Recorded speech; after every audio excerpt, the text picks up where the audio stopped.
29 janvier 2023, 29 janvier 2024, un an jour pour jour, qui va sûrement lentement.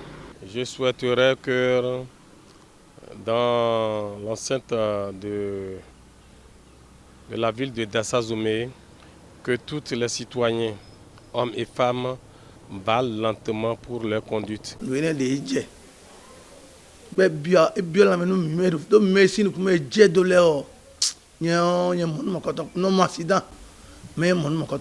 Ce drame nous a vraiment attristés, surtout ceux qui sont allés toucher des yeux. J'en ai encore pas vu d'une telle ampleur. Depuis lors, les excès de vitesse sur nos routes ont véritablement diminué en ce qui concerne les bus en commun. Une fois à Dassa, ils s'en rappellent toujours. On ne peut jamais effacer de la mémoire ce fait. Moi, je m'en souviendrai jusqu'à ma mort. Merci au gouvernement pour les actions menées. Sinon,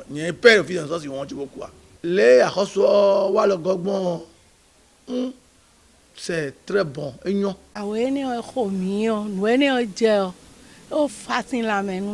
Ce drame résonne toujours dans notre mémoire. Nous sommes toujours dans la douleur malgré le temps passé. C'est un deuil national.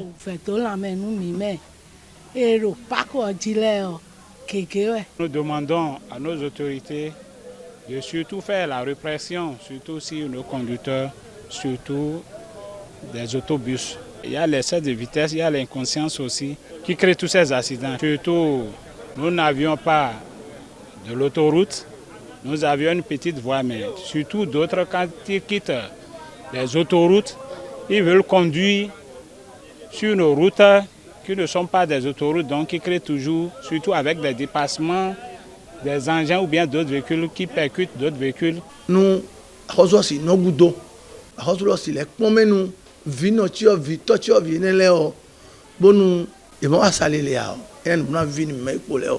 si le gouvernement peut apporter un soutien à ces orphelins pour réduire un peu leur peine avec plus d'amour, ce serait bien.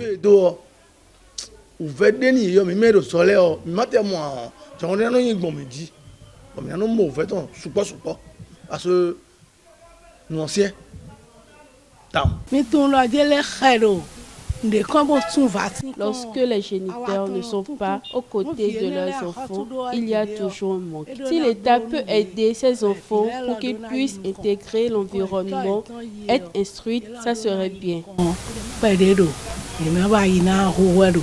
Nous allons demander à nos autorités surtout de faire la répression, d'inviter les compagnies de différentes compagnies, surtout pour la sensibilisation et surtout pour d'autres punitions pour des chauffeurs qui ne veulent pas écouter ce que disent nos autorités. Sinon que, après cet accident, par exemple, nos conducteurs des bus n'ont toujours pas écouté ce que nos autorités disent. À chaque fois, si ce n'est pas l'excès de vitesse, c'est des dépassements anarchiques qui ont encore créé plusieurs accidents. Que ce drame soit le tout dernier dans notre pays.